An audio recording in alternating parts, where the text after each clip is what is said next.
ShiftED podcast coming back at you guys. We're actually reaching across the pond here to Germany. And I have Ryan Jenkins, who's coming in, famous tinkerer, at the Exploratorium, has his own, co-founded his own company, Wonderful Idea Company. So Ryan, thanks so much for hopping on here and talking to us about what you do. Thanks, Chris. I'm really excited to be here. Yeah, I'm so happy that you took me up on this. I mean, we've spoken in the past, but we've never actually sat down and taken a chunk of time to actually, well, get to know you a little bit, and introduce you to our community over here in Quebec. I guess the first question I'd like to ask, Ryan, is just when did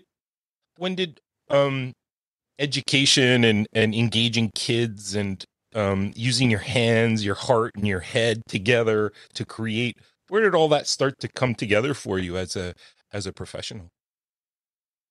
Yeah, I think for a long time, I always enjoyed working with kids. Some of my first jobs when I was growing up, in high school and college, I worked in summer camps. I worked as a teaching assistant in a third grade classroom. So I always had this feeling that I had fun being around kids. I had fun playing, doing games and things like that.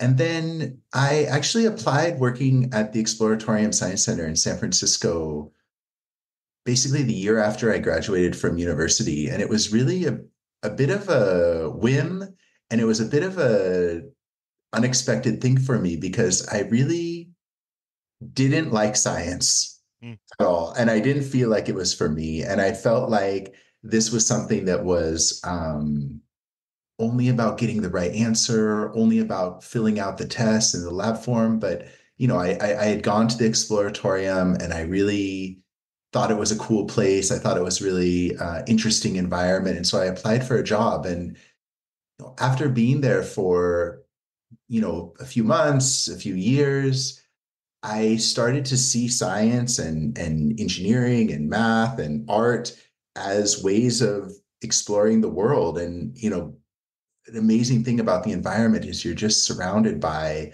artists and makers and exhibit designers and master teachers. And it's like a full immersion in this world of what science can be, what art can be, and that this is a way of understanding the world. And I got really excited about that and kind of decided I wanted to do that for the rest of my life, for the rest of right, my career. Yeah. right. Was it exciting when you first started working in the Exploratorium? Was that like, where first of all you must have been super excited that they offered you employment, and what was it like those beginning, months, year of kind of figuring out tinkering and Yeah. how their approach to it seeped into your psyche?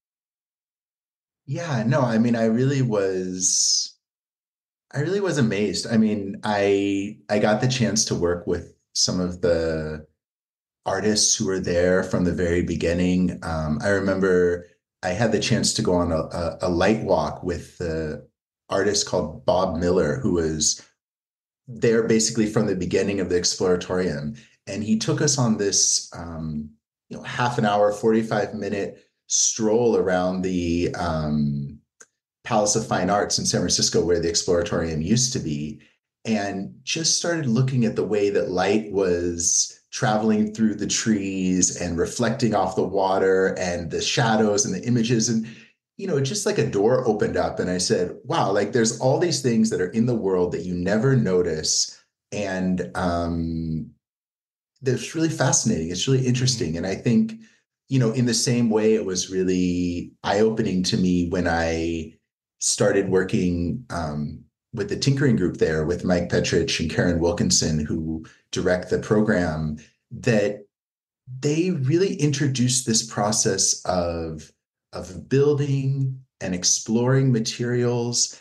And again, seeing things in a way that you wouldn't have expected, Right. like uh, a bunch of wood and funnels and masking tape and clothespins, using that to create a marble run that really expressed your ideas and all the things you tried and you tested, was just so fascinating for me. And I think this idea of making something, building something, expressing your ideas through physical objects. I got really excited about that. It reminds me a little bit, as you're saying that, of loose parts for like our youngest learners. Like we always tend to kind of encourage whatever you can find, just give it to the kids and they'll figure out a way to play with it. They don't need much prompting. Um, but this is kind of like the next step, the next level up, tinkering, finding materials so that you create something new. And Yeah, and some I of the great think, stuff with at Exploratorium too, which you were kind of touching on, is exploring balance, exploring light and shadow, like those types of things. Like I feel like would be so beneficial for our students in class. What do you think about that? yeah, no, I was just going to say while you were talking, it reminds me of another mentor of mine, Mitchell Resnick at the MIT Media Lab, and their group is called Lifelong Kindergarten. That's it. And this idea that the way that we learn in kindergarten, playing with materials, exploring balance, building structures, Right. playing with light and shadow. Um, that's actually a valid way of learning throughout life, and it's Absolutely.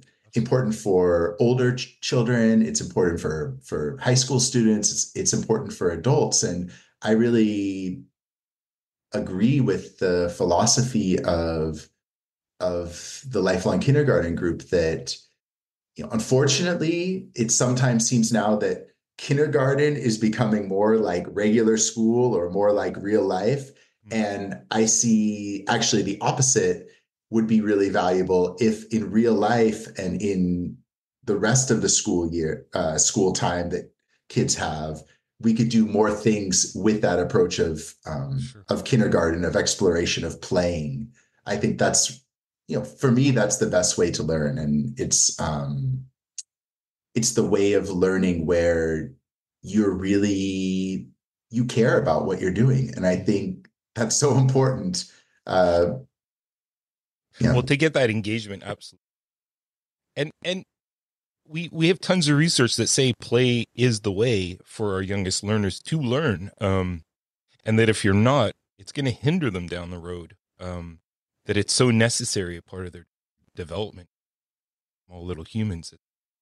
And I want to ask you, like, I always ask this at workshops, like, what does play mean to you? And oftentimes it kind of, the teachers are like, what do you mean? Like such a simple word. We use it all the time in different contexts. What does play mean to you? yeah, I think it's a great question. I think that the play that is in a tinkering activity has to do with prototyping and testing. It has to do with trying things out. It has to do with trying things out, even if you don't know what's going to happen. To say, let's just see what will happen if we move this part or we change this object. So I think there's something about this not focusing on the end product, but focusing on the process that you go through. When you're playing, when you're deeply involved in the flow state of playing, there isn't really like a reason. There isn't a point. You're engaged, you're having fun, you're collaborating with others, you're working as a team. And so I think play brings you into that mode where you can really deeply engage in a process and really lose yourself Mm-hmm. in that exploration. And I think that often leads to really interesting discoveries and maybe new questions that you didn't think about before you started. You're really making this connection now because I play a lot with loose parts with our youngest learners, and that transfer over now, it's starting to make sense to me. That can happen throughout, really, not necessarily just in school, but just discovering and seeing them in different ways. We talk a lot about repurpose. I mean, there's so much stuff out there thrown instead of And some of your activities, like, or your workshops, like I was looking at the chain reaction one. That looks like a ton of fun that you do. How does that unfold? Like, I'm just so curious about, like, because it seems like family gets involved. It's huge space too, that you provide, and everybody's building their own, but it seems like it's a collaboration as well because everybody has one little couple feet in in the chain reaction. What are those workshops like for you? Yeah, I was just talking about with the team a couple weeks ago. I was collaborating with another group called Tinker Tank, and we did this giant chain reaction at the Ars Electronica Festival at Linz. So that's really fresh in my mind, this workshop. And yeah, I think that brings in a lot of core tinkering qualities in the sense that usually the way we set it up is that there is a huge pathway for the machine to go down. We have a starting point, we have an ending point, we have stations for people to work. But beyond that, we don't really know what's going to happen. It's really up to the participants, it's up to the people who come in. Traditionally, what I've done is when people come into the space, their station starts with a domino falling down, Okay. and they can do anything they want on the table as long as they knock the domino at the end of their table Okay. down, which is aligned with the next group. So Right. basically, we usually take care of the transitions, these domino inputs and outputs, and people make whatever they want in the middle. Mm. The interesting thing about this chain reaction that we just did in Linz was that we had some stations like that, but we also did things that were more free form. So we had parts of the chain reaction that were taped to the wall. We had a huge tire that was rolling down. I spent half an hour, 45 minutes with a 10-year-old girl.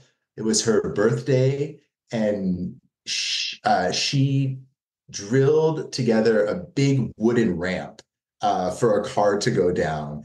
And it was like she was just so engaged. And like at the end of the time, like her dress and her feet were just like covered in sawdust and dirt. And but like she was so happy, and her parents were so happy. And I think there was something really powerful about the fact that we kind of broke the framework of the chain reaction activity. Um, but that being said, I think that for educators, this workshop brings up a lot of questions about freedom versus structure. Right. And I think that it's a misconception that a tinkering activity or a playful activity is just like put a whole bunch of stuff out, let people do whatever they want, no rules. I don't think that works very well. I don't feel like there's so much I don't think that that's the best chance for real discoveries and ideas and iteration to happen. So I think this chain reaction is really interesting because, on one hand, it is one of the most open activities that you can make whatever you want in your space. But I also think that it's really important that as facilitators, we're providing structure. What is the goal of the entire workshop? How are you contributing to something bigger? Where are you starting? What is your goal? Mm. How long do you have to work? When are we going to set off this giant chain reaction? And, this was an experiment like all of our workshops are. I don't think we did everything perfectly, but I think we're always kind of moving back and forth these sliders of how much freedom, how much constraints, where do you open things up, where do you narrow things down? And I think, at least for me, that's what I find really fascinating about leading these activities as a facilitator, as a designer, that there's so many things about the environment, the materials, the examples, the prompts that that you can play with and you can adjust. In a way too. I mean, I think that the educators are excellent question askers as well, in that it kind of like you're not giving the answers, but you're giving a little bit more of them to think. Um, and I mean, all the amazing teachers I worked with career, the ones that ask the best questions have much more student engagement, much more onus on student iteration, and they simply ask these amazing questions kids try to solve. And I find that that technique works super well when you're also in maker spaces or spaces where you might get people coming in super anxious, like, oh God, I don't know what to expect. And this open-endedness sometimes the hell out of people. But I always find that after 10 minutes, 15 minutes, they've kind of shaken it all off and start to understand a little bit about the mindset behind it. Because it has to shift, right? I mean, having an open mindset versus, example, a closed mindset where you feel limited in what you can do as opposed to I can do anything my mind to is powerful realizations for students to come into. Do you observe that? Like when you were talking about the chain reaction, and that girl was creating her ramp and everything. Like, did you find that there was nothing within her constraint? Like everything was possible, or did she have to have a lot of support through you along or other people? Yeah, I mean, it's a great question. It's another thing that I think you have to practice a lot when you're facilitating these activities. And yeah, I think it's really important that there is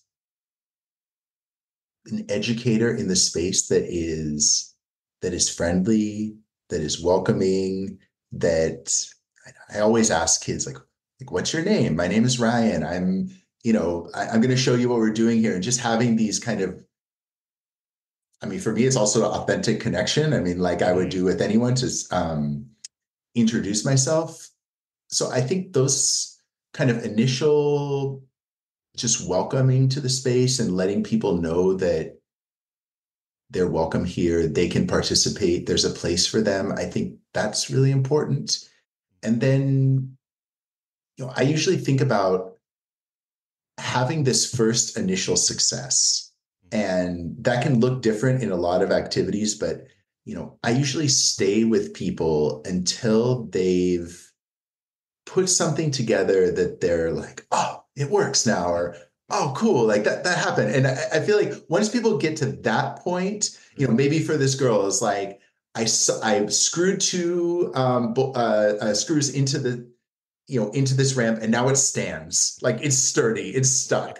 Right. Just that feeling like I made something that's stuck, it's strong, Mm, it's a support. Like I think that makes you feel good, and then usually you can build on that. right. And then again, I think it's really a lot of practice. I mean, I think also for me, the best facilitators, the best educators are asking questions. Sometimes they're just observing. Sometimes they're just watching to see what people need. Uh, some of the facilitators that I've learned the most from do so much by just handing someone a material, Mm, making an offer. Like I think that's really the key. That I don't want to direct people's process. I don't want to control what they're doing and what their ideas are. But I think giving, offering a suggestion, offering an idea, offering a question, I think those can really help keep people engaged in the process. well said, man. Well said. Um, so you were at the Exploratorium, and then you ventured out on your own. Is that safe to say with with the wonderful idea company? Um, what's the um what's the crux behind this company? What do you do? What do you hope to achieve? Can you kind of share those ideas with the listeners? Yeah, I think that, you know, for me, really getting immersed in this tinkering mindset, in this maker's mindset, I felt that there came a point where to grow in what I was doing, I really wanted to be independent, kind of be involved in all the aspects of the projects, find out what it's like to really have collaborations, try new things, move quickly. Originally, I actually started with another artist at the Exploratorium, Nicole Cotrette, and we were working together for a while with Wonderful Idea Company. And I think that for me, the goal is really to stay involved in the practice Mhm. of designing activities, facilitating activities, um, trying new prototypes, trying new ideas, and also at the same time, personally getting a deeper understanding of how things work, of how to set up a collaboration, how to interface with a school or with a company. I think that's been really interesting for me about Wonderful Idea Company. And Mhm. we've now it's basically myself and a rotating cast of people that I collaborate with, artists and facilitators. And we do a combination of workshops for educators, uh, large festival activities, designing prototypes, working with museums, working with schools, really, yeah, trying to see how many different ways we can create resources for people to engage in these tinkering projects. And what surprised you the most about kind of venturing off on your own and, having that control over more of what goes on in our company? What were your biggest surprises? I think that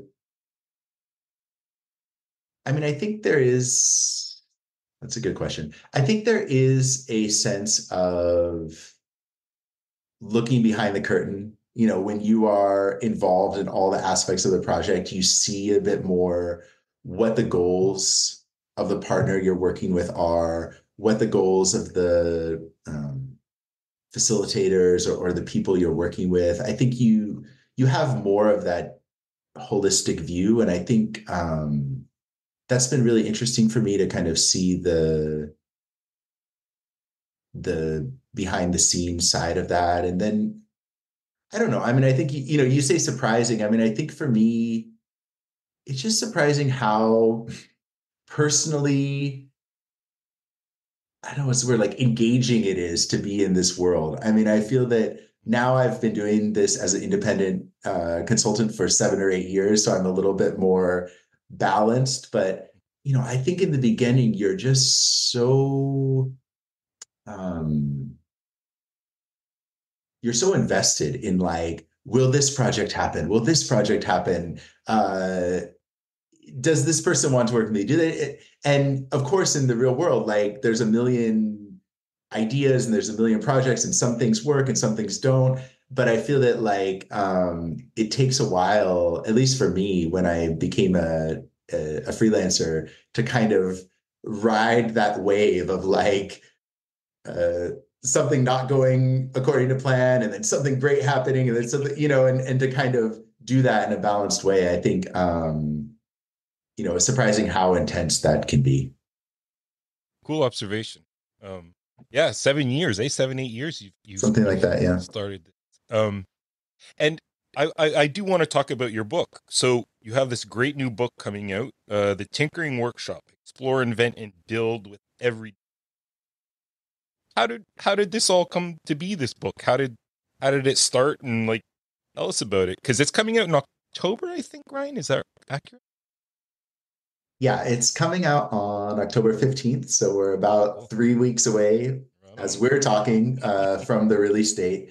And it came about, actually, I was approached by Story Publishing, by an editor there, Hmm. and she had seen some of the writing I did about tinkering projects. One of the things that I've always been really passionate about and interested in is writing blogs, writing about the thing, the works in progress, writing about the things that we're doing. So she saw some of the blog posts that I was doing, and we started thinking about how could we put together a book that inspires people and gives them motivation to try tinkering projects, to get hands-on with materials. And we went through different iterations and different plans, and I'm really excited about the way that things turned out, because the way the book is set up is there's 20 materials highlights. Mhm. So it's kind of organized by clothespin, wire, ball Oh, bearing, cool. recycled cup. And so that's kind of the highlighted materials. And there's a lot of, say, like easy starting points, Mhm. things that you can just pick up a recycled paper cup and start making something. Then there's these playful explorations that we put together, and that was also, I think, a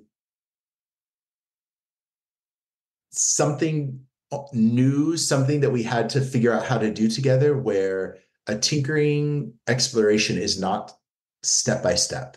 Mhm. I really cared in this book that you don't get the feeling of do step A, do step B, do step C, and then everyone gets to the same thing.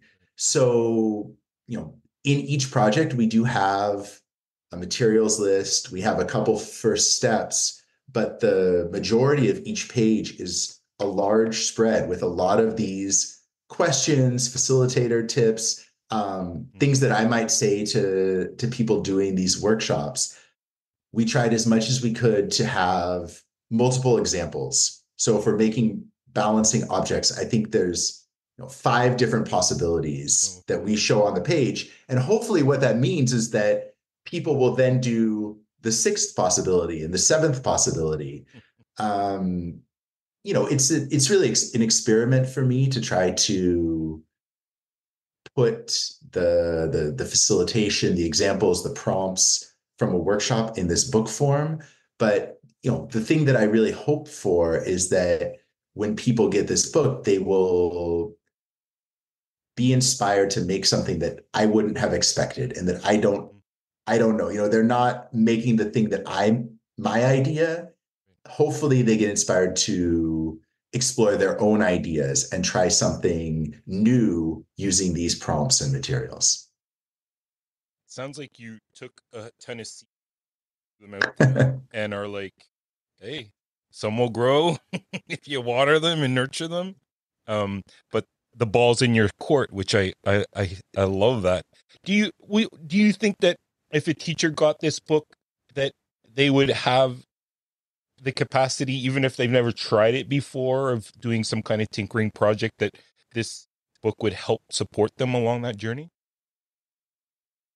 Yeah, I hope so. I mean, we put together the book with in the mind of kids and parents, working together around the kitchen table. But actually, I think that makes it even more accessible to teachers because we're not using much technology. We're not using specialized parts and tools. Most of the things are with everyday materials, recycled parts. And I think that if a teacher got the book and just started trying one of the activities, I think that is the best way to go. I mean, I think that getting the materials, trying, showing the examples, showing the page to the students, and just seeing what happens. Hmm. I think that people would learn a tremendous amount about their students, about the classroom, about what's possible. And then again, hopefully they take it in new directions, and they decide, okay, for a 5th grade class, I would tweak it this way. And for kindergarten, I would do it in a different way. We put together a educator's guide also for the book. And that was something that I was highlighting, that these projects could look really differently in a classroom. It could be set up in a table for free play, Right. before or after the session. It could be something that takes an entire classroom period. But I also think some of these projects could be explorations that last for weeks or months. I mean, I think a class investigating uh, windmills or uh, electricity with switches and aluminum foil. I mean, these Mhm. things could build on each other over time, and I would be really interested to see what would happen in a classroom or an after school program if uh, these prompts got expanded out and people Right. went really deep on them. Well, I'm gonna do that for you. So I'll let you know how it goes when That'd be great. that That would be great. I'm so excited to dive into get into schools and start tinkering again. It's the summer is done. Um it's so amazing, Ryan. Thanks so much for your words and um sharing your thoughts on tinkering and open-endedness, getting kids to play and stuff, materials, ideas. It really kind of throws out that whole wonder, I wonder. um, which is so appreciated because I do think our kids need more of that connection between their hands, their hearts, what they experience, and also their cognitive brains as well. Um, and it all just kind of leads beautiful tinkerage, which can go on. So thanks so much for sharing that. And I can't wait for this book, people. October, get it, order it, open it up, and get your kids doing some of this stuff. They'll thank you. So Ryan, I'm going to thank you now for coming and spending some time. This has been so fun talking with you. And I hope that we touch base again soon, maybe after the book. We'll see what the next things. Well, thanks, Chris. It was really a pleasure talking with you. And yeah, I look forward to learning a lot from you and from other educators and kids and parents about what they do with these ideas. So thanks so much for having me.